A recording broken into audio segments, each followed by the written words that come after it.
عزيزي الاهلاوي، النهارده النادي الاهلي هيلعب مع انبي الساعه 8 بتوقيت مصر. مباراه قويه جدا جدا جدا للنادي الاهلي النهارده، لا تحتمل التعادل ولا الخساره. لازم الفوز، لازم الفوز النهارده. النادي الاهلي النهارده هيعود كمان امام عاشور هيعود النهارده للتشكيله تقريبا الاساسيه. تعال اقول لك بقى قائمه النادي الاهلي في المباراة. طبعا انا سبقت الاحداث. قائمة النادي الاهلي في المباراة: محمد الشناوي وسيحة ومصطفى شوبير. عندك في الدفاع ياسين مرعي، احمد بيكهام، مصطفى العش ومحمد هاني واحمد نبيل كوكا. خط النص: امام عاشور ومحمد بن علي بن رمضان ومحمود تريزيجيه واحمد رضا واليو ديانج ومروان عطية وحسين الشحات واشرف بن شرقي وقفشه وزيزو وطاهر محمد طاهر. يا عيني يا عيني على التشكيله، يا عيني. عندك بقى في الهجوم عندك جريديشار ومحمد شريف. طبعا انت عارفين عماد النحاس هو اللي هيتولى قياده النادي الاهلي النهارده خلفا لروبيرو اللي مشي وطيروه.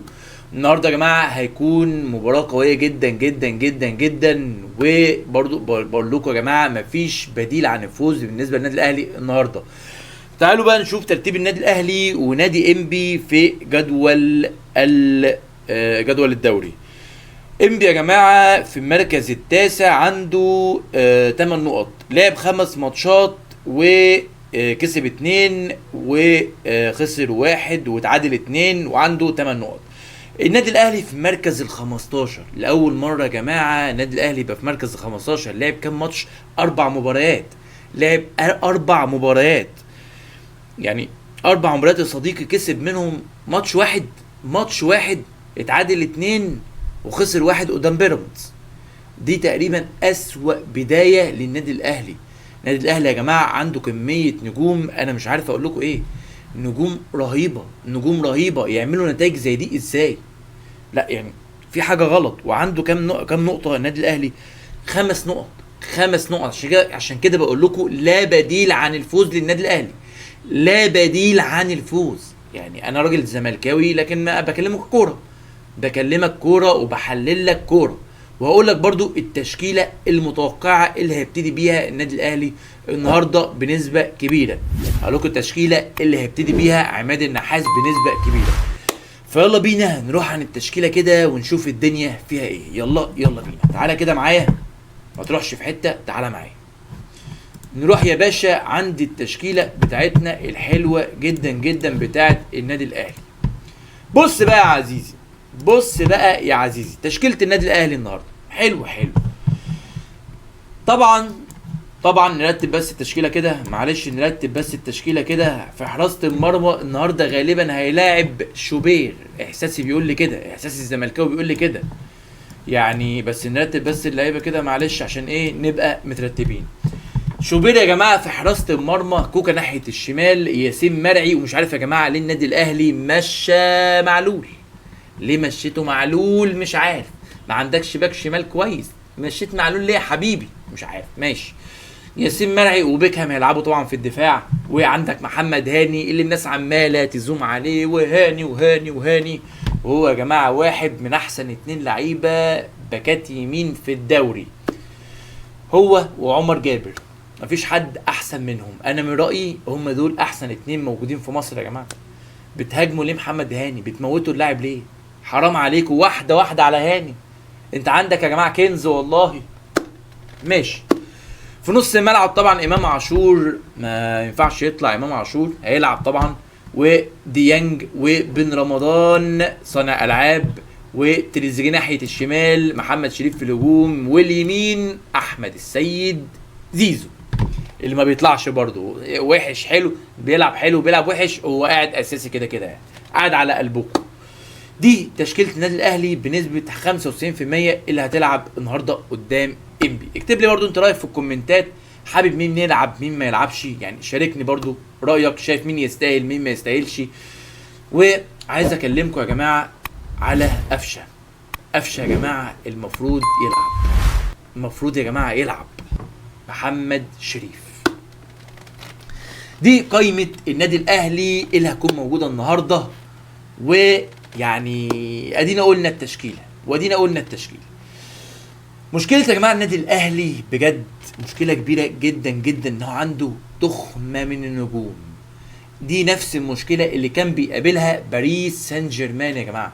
باريس سان جيرمان كان بيقابل تقريبا نفس المشكله دي يا جماعه. كتره النجوم دي سلاح ذو حدين، كتره النجوم دي مشكله كبيره يا جماعه، افهموا. كتره النجوم دي مشكله. ليه؟ باريس سان جيرمان كان عنده ميسي ومبابي ودي ماريا ونيمار ومش عارف مين ومين، كان نجوم كتيره، نجوم كتيره. تعالى ارجع لي كده بالكاميرا، تعالى بس كده ارجع لي بالكاميرا. كان عنده نجوم كتيره جدا جدا. ايه اللي حصل؟ ايه اللي حصل يا جماعه؟ اتبهدلوا، ما عملوش حاجه، ولا كسبوا اوروبا ولا اي حاجه. ومن ساعه ما خلصوا بقى من النجوم دي مشوهم، بقى عندهم نجم ولا اتنين بالكتير قوي. ابتدوا يلعبوا. ليه؟ هقول لك ليه. تعالى كده معايا للسبوره ثانيه، تعالى معايا، ارجع معايا كده تاني.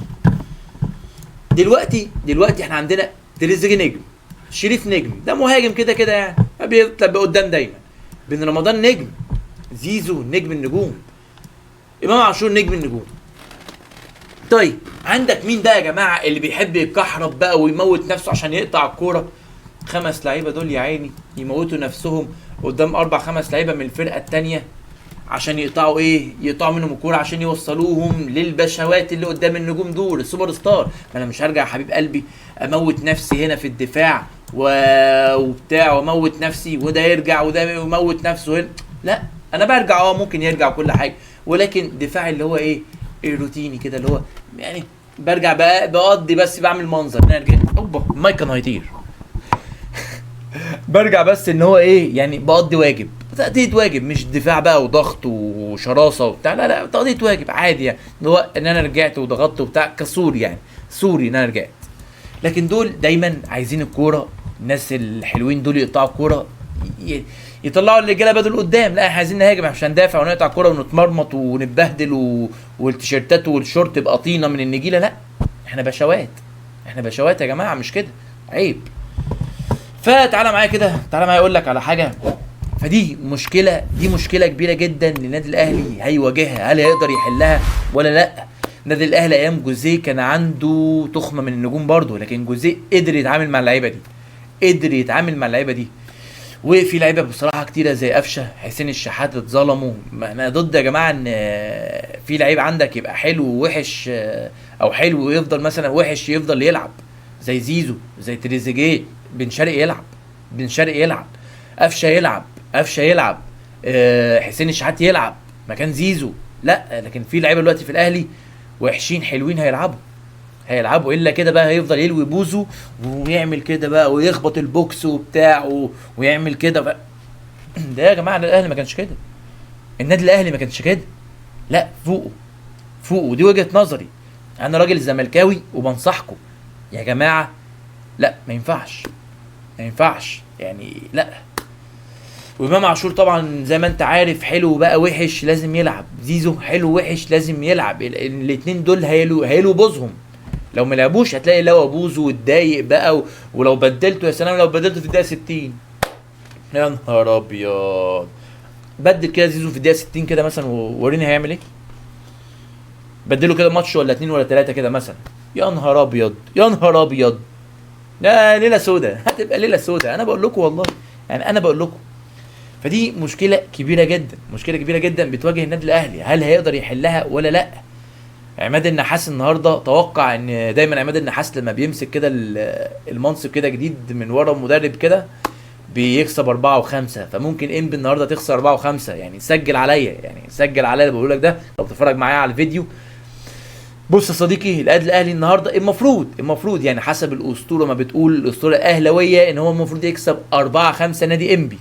هل هيحقق الموضوع ده؟ الله اعلم. ادينا هنشوف النهارده الماتش الساعه 8 ولا بديل للنادي الاهلي عن الفوز. تعادل مش هينفع، خساره مش هينفع، تبقى ليله سودة. ولكن ادينا هنشوف.